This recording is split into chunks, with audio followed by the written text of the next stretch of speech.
Hello everyone, welcome back to my channel. I hope you all are fine and doing great.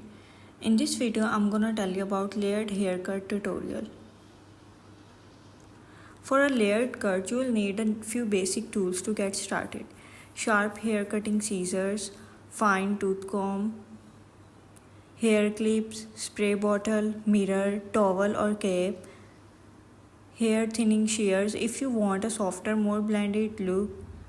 Thinning shears can help remove some bulk from your hair. These tools will help you achieve a successful layered cut at home.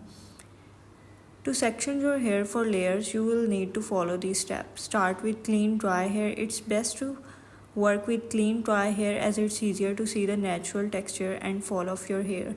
Divide your hair. Use a fine tooth comb to create a center part from your forehead to the nape of your neck, dividing your hair into two equal sections. Create subsections, working on one side at a time.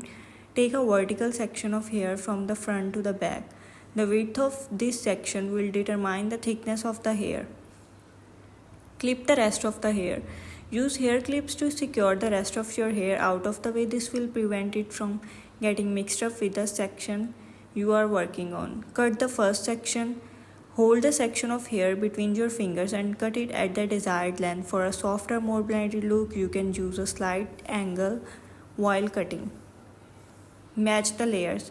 After cutting the first section, use it as a guide to match the length of the subsequent section. This will help create a seamless layered look. Repeat on the other side. Once you finished one side, repeat the same process on the other side to ensure symmetry. That's cool idea. Layered cuts are cool idea. Layered cuts can add so much dimension to your hair.